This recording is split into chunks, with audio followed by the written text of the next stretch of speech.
Assalamualaikum warahmatullahi wabarakatuh. Waalaikumsalam warahmatullahi wabarakatuh.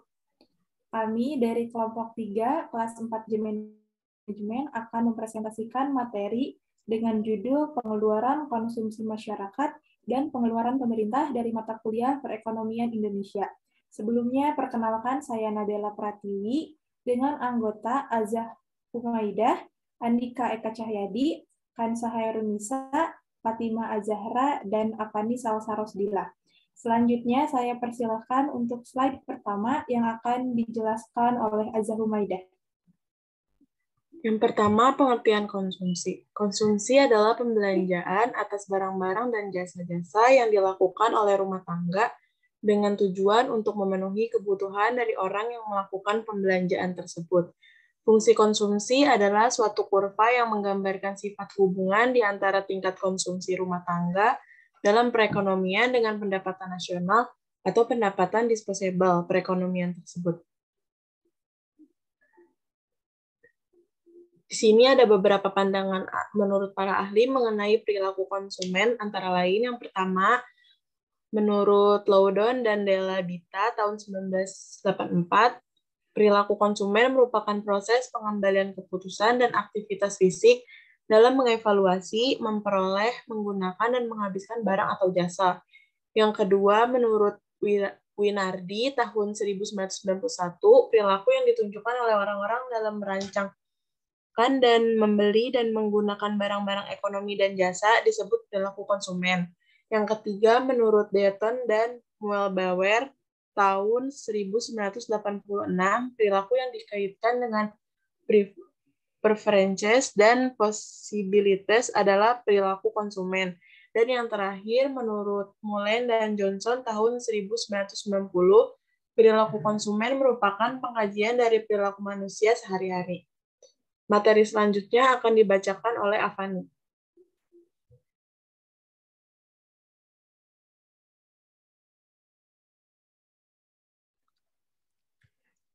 Faktor yang mempengaruhi perilaku konsumen. Faktor-faktor yang mempengaruhi perilaku konsumen dibagi menjadi dua bagian, yaitu eksternal dan faktor internal. Menurut Setiadi pada tahun 2003, faktor-faktor internal individual yang mempengaruhi perilaku konsumen seperti motivasi, kepribadian, pembelanjaan, sikap, persepsi konsumen. Selain faktor-faktor lingkungan internal, faktor-faktor eksternal individu juga sangat berpengaruh terhadap perilaku pembelian konsumen. Menurut Setiadi pada tahun 2003, faktor-faktor lingkungan eksternal yang mempengaruhi perilaku konsumen meliputi kelompok rujukan, kelas sosial, budaya, dan komunikasi. Selanjutnya, dalam perekonomian ada beberapa pendekatan yang mempelajari perilaku konsumen, antara lain pendekatan tradisional dan pendekatan modern.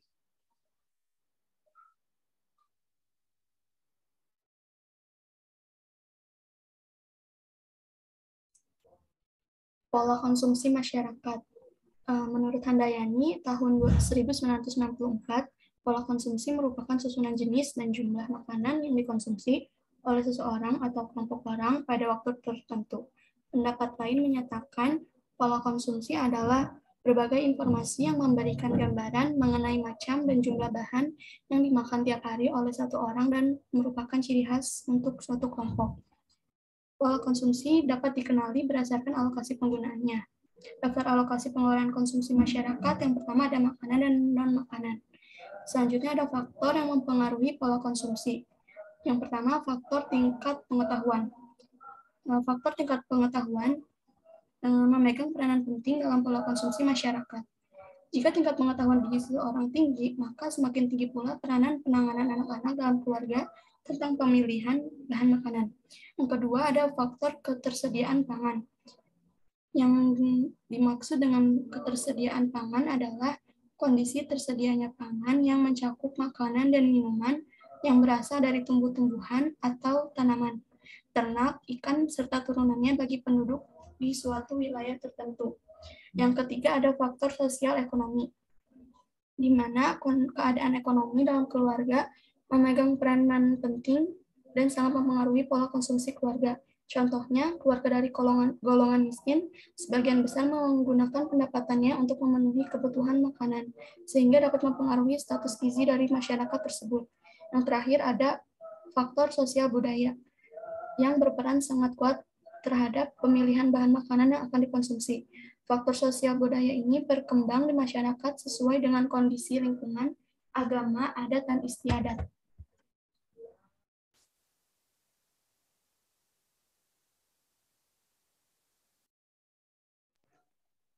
Adapun dimensi ketimpangan pengeluaran konsumsi melalui perbandingan perilaku dan pola konsumsi masyarakat, terlihat adanya kesenjangan antara masyarakat perdesaan dan masyarakat perkotaan. Pengeluaran konsumsi masyarakat dapat pula difungsikan untuk mendeteksi ketimpangan kemakmuran antara lapisan masyarakat.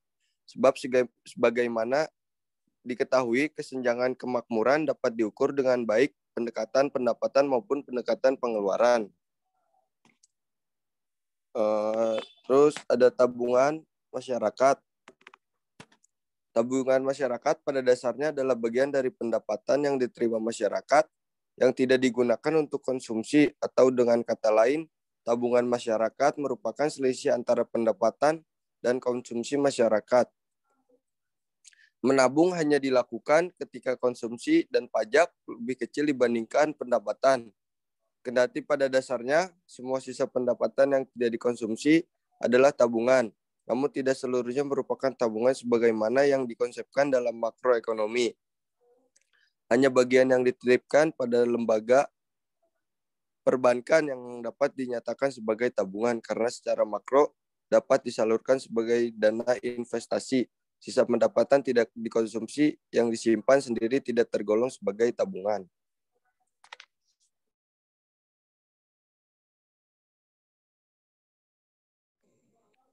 Selanjutnya ada fungsi konsumsi. Yang pertama, menghabiskan atau mengurangi nilai guna suatu barang sekaligus. Hal-hal yang termasuk ke dalam klasifikasi mengurangi nilai guna suatu barang dan jasa secara sekaligus adalah barang-barang yang habis pakai atau barang-barang yang tidak dapat bertahan lama. Yang kedua, mengurangi nilai guna suatu barang dan jasa secara bertahap. Hal-hal yang termasuk ke dalam klasifikasi mengurangi nilai guna suatu barang dan jasa secara bertahap adalah misalnya penggunaan barang yang tidak habis dalam Yang ketiga, pemenuhan kebutuhan jasmani dan rohani. Adanya tujuan utama dalam sebuah kegiatan pada konsumsi manusia adalah hak untuk memenuhi kebutuhan fisik dan mental mereka.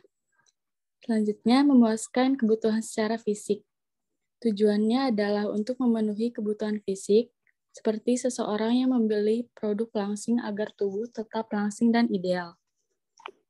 Yang terakhir, mendukung aktivitas produksi. Keinginan manusia untuk mengkonsumsi produk barang dan jasa tertentu dan mendorong terjadinya aktivitas produksi. Selanjutnya ada fungsi tabungan. Yang pertama, perencanaan dana pendidikan. Fungsi tabungan adalah untuk perencanaan dana pendidikan. Pendidikan adalah salah satu investasi yang sangat bermanfaat bagi kehidupan. Yang kedua, cadangan dana untuk resiko tertentu. Sebagai cadangan dana untuk resiko tertentu adalah fungsi tabungan kedua yang bisa Anda dapatkan. Yang ketiga, investasi masa depan. Fungsi tabungan yang ketiga adalah sebagai investasi di masa depan. Yang keempat, hidup bebas utang. Fungsi tabungan lainnya adalah agar membuat hidup Anda terbebas dari hutang. Seperti kita ketahui, berbagai kebutuhan dan pengeluaran memang tak dapat dihindari. Yang terakhir, perencanaan finansial setelah pensiun. Salah satu fungsi tabungan adalah dapat dijadikan sebagai perencanaan finansial ketika sudah pensiun kelak. Selanjutnya, isu terkini mengenai pengeluaran konsumsi masyarakat. Perilaku konsumen mengalami perubahan yang signifikan di saat pandemi COVID-19 dan Omikron karena terbatasnya mobilitas masyarakat untuk melakukan kegiatan yang biasa dilakukan sebelum pandemi. Menurut Yoswo Hedi, selaku Marketing Expert in Venture Consulting. Selama pandemi ini terjadi 4 perubahan besar dalam perilaku konsumen, yaitu yang pertama, gaya hidup baru di masyarakat.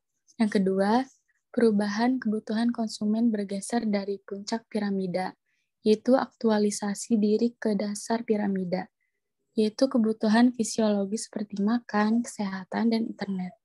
Yang ketiga, go virtual. Yang terakhir, terbentuknya masyarakat yang empatik karena banyaknya musibah yang terjadi selama pandemi, sehingga meningkatkan pula donasi dari masyarakat yang memiliki harta lebih.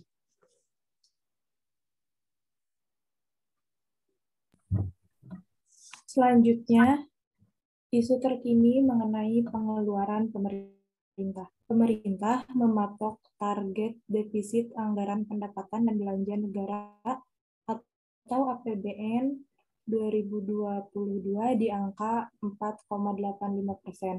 Namun, realisasi defisit APBN 2021 sudah lebih rendah dari target tahun ini, sehingga muncul keyakinan bahwa realisasi defisit 2022 akan lebih baik dan menjadi modal menghadapi ketidakpastian global.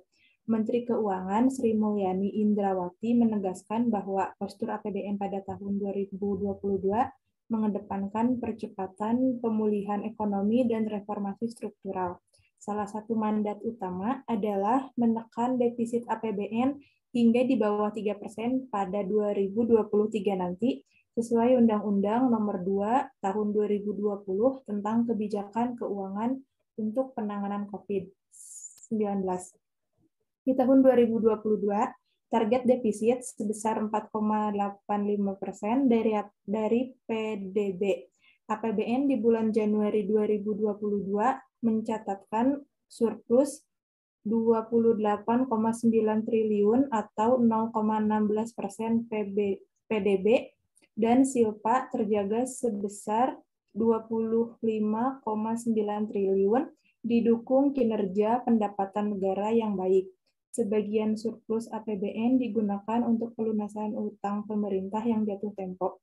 Realisasi defisit APBN 2022 diperkirakan lebih rendah dari proyeksi awal sering kelanjutan pemulihan ekonomi yang kuat dan berbagai upaya reformasi, antara lain implementasi Undang-Undang APP, PPS, dan RPIM-BI. Selanjutnya yaitu kesimpulan. Pengeluaran konsumsi masyarakat di Indonesia semakin besar digunakan untuk keperluan pembentukan modal atau investasi serta ekspor dan impor. Itu menunjukkan bahwa Indonesia akhir-akhir ini sudah memiliki bekal kemandirian. Bekal kemandirian tersebut dapat dikonfirmasi melalui tinjauan pengeluaran konsumsi masyarakat sesuai dengan proporsinya dalam pembentukan permintaan agregat. Pola konsumsi masyarakat dapat dikenali berdasarkan alokasi penggunaannya. Secara garis besar, alokasi pengeluaran konsumsi masyarakat digolongkan ke dalam 2 kelompok, yaitu pengeluaran untuk makanan dan pengeluaran untuk non-makanan.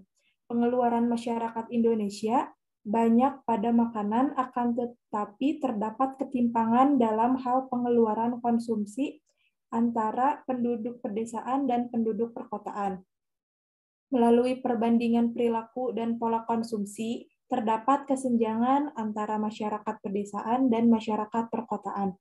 Pengeluaran konsumsi dapat difungsikan untuk mendeteksi ketimpangan kemakmuran antar lapisan masyarakat yang dapat diukur dengan pendekatan pendapatan maupun pendekatan pengeluaran. Sekian presentasi dari kami. Mohon maaf bila ada kesalahan. Wassalamualaikum warahmatullahi wabarakatuh.